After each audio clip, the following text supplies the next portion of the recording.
మున్సిపాలిటీలో విస్తృత ప్రచారం నిర్వహిస్తున్నారు మంత్రులు. గత ప్రభుత్వ వైఫల్యాలను ఎండగడుతూ కాంగ్రెస్ సంక్షేమ పథకాలను ప్రజల్లోకి తీసుకెళ్తున్నారు.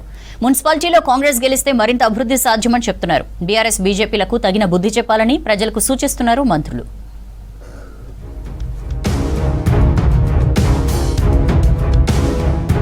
తెలుగు సినీ పరిశ్రమకు ప్రభుత్వం అత్యంత ప్రాధాన్యత ఇస్తుందన్నారు డిప్యూటీ సీఎం భట్టి విక్రమార్క.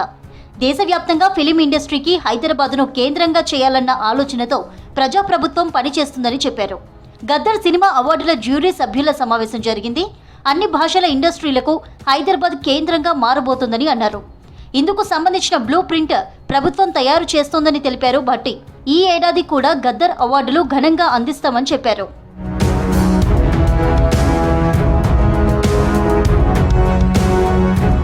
కాంగ్రెస్ ప్రభుత్వ సంక్షేమ కార్యక్రమాలు ప్రజల్లోకి తీసుకువెళ్లి మున్సిపల్ ఎన్నికల్లో మెజార్టీ స్థానాలు గెలవాలన్నారు రాష్ట్ర కార్మిక, ఉపాధి, మైనింగ్ శాఖల మంత్రి వివేక్ వెంకటస్వామి.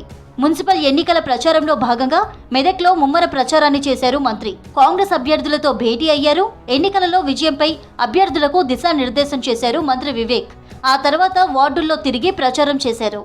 మనకి ఇంకా 3 సంవత్సరాలు ఉంది అధికారంలో. పనులు నిజంగా ఎవరైనా చేయగలుగుతారంటే కాంగ్రెస్ పార్టీ, మన ఎమ్మెల్యేనే చేయగలుగుతారు.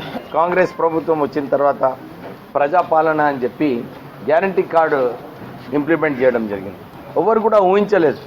సన్న బియ్యము 13,000 కోట్ల రూపాయలు ఖర్చు పెట్టి రాష్ట్ర ప్రభుత్వము అందరికీ కూడా సన్న బియ్యం ఇస్తున్నారు. మేడ్చల్లో ప్రభుత్వ విప్ పట్నం మహేందర్ రెడ్డితో కలిసి మున్సిపల్ ఎన్నికల ప్రచారంలో పాల్గొన్నారు మంత్రి కోమటిరెడ్డి వెంకటరెడ్డి. 10 ఏళ్లు సీఎంగా ఉన్న కేసీఆర్ కనీసం తాను దత్తత తీసుకున్న గ్రామాల్లో కూడా సమస్యలను పరిష్కరించలేదని అన్నారు. సొంత కూతురికి న్యాయం చేయలేని వారు రాష్ట్రానికి ఏం చేస్తారని ప్రశ్నించారు. దత్తత తీసుకొని మోసం చేయడం కేసీఆర్ అలవాటు, కానీ మాకు అలవాటు లేదు. ఇది దత్తత కూడా కాదు, నా బాధ్యతగా గతంలో ముఖ్యమంత్రి గారు పాత్ర కాన్ఫరెన్స్ కాబట్టి గ్రామీణ ప్రాంతాలలో కలిపిరు. ఎక్కడ అండర్ గ్రౌండ్ డ్రైనేజ్, సీసీ రోడ్లు లేవు. ఆయన గజ్వేలు, సిద్దిపేట, సిరిసిల్ల డెవలప్ చేసుకుని తప్ప తెలంగాణ ఎక్కడ డెవలప్ కాలే. దత్తత తీసుకున్న 3 చింతల పనులే మర్చిపోయిండు ఆయన. కమిషన్ కోసం బీఆర్ఎస్ కాళేశ్వరం కట్టిందని మంత్రి పొంగులేటి శ్రీనివాసరెడ్డి విమర్శించారు. మున్సిపాలిటీలను అన్ని రంగాల్లో ముందుకు తేవడమే తమ లక్ష్యమని చెప్పారు. పేదవారి సంక్షేమానికి ప్రభుత్వం అనేక సంక్షేమ పథకాలు అమలు చేస్తోందన్నారు. ఖమ్మం జిల్లాలో పర్యటించిన మంత్రి పలు మున్సిపాలిటీల్లో ప్రచారాన్ని చేశారు. ఈ ప్రభుత్వంలో పేదవాడికి ఆత్మ గౌరవానికి చిహ్నంగా ఉండే ఇందిరమ్మ ఇళ్ల శాఖ మంత్రిగా చెప్తున్నా. మొదటి విడత ఈ మున్సిపాలిటీకి 587 ఇందిరమ్మ ఇళ్లు ఇచ్చా. మొదట విడతది కాకుండా ఇంకా 3 సార్లు ఇందిరమ్మ ఇళ్లు ఇచ్చే బాధ్యత ఆ శాఖ మంత్రిగా నాదే. కొంతమంది వచ్చి చెప్తారు ఇళ్లు నేను ఇప్పిస్తానని.